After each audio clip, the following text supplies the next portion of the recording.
Hey, what's up, guys? Welcome to the Bible Study Minute. Today we're taking a look at Daniel chapters 3 and 4. And in these two chapters, we learn a lot about Nebuchadnezzar, and we also learn a lot about God. And the first thing we see here is in chapter 3, where Nebuchadnezzar erects a 90-foot statue that he wants everyone to worship. And of course, the Jews don't worship, and the Chaldeans use this as an opportunity to bring harm to the Jews.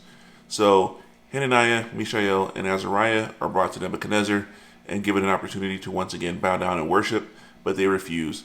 And they basically say, you can do whatever you want to us, but we're not going to bow down and worship. Nebuchadnezzar throws them into the fire, and we see that they are not harmed as a result of this. And we see here that God is able to save.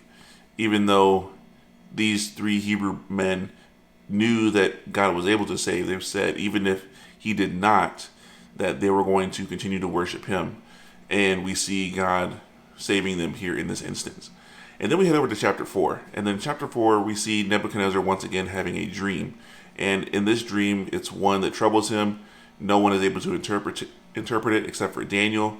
And then Daniel is himself troubled by the interpretation and wishes that it was something that would happen to Nebuchadnezzar's enemies instead of Nebuchadnezzar himself.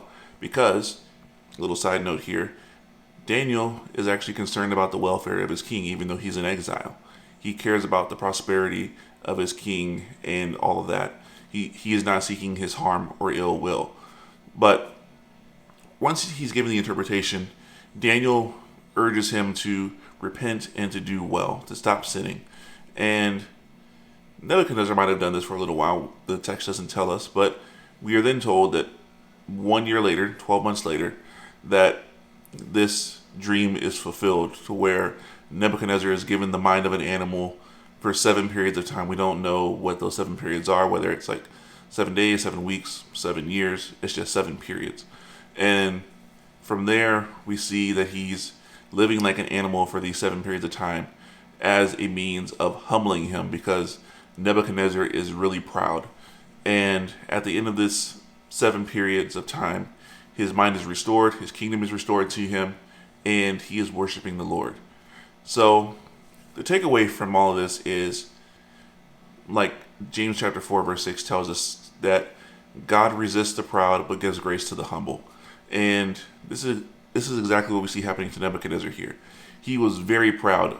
He basically told Hananiah, Mishael, and Azariah, what God can deliver you from my hand. And he learned exactly what God can do that. And then here we see him being so proud in what he had done, not realizing that it is God who establishes kingdoms and puts kings in place and puts them where he wants them to, and he can do whatever he pleases. And so once he realizes this, we see Nebuchadnezzar, the believer, at the end of Daniel chapter 4. So use this text as an opportunity to examine your own heart. See where you are prideful and ask God to show you ways that you can walk in humility so that your life is more pleasing to him. So that's all I have for now. Until next time, grace and peace.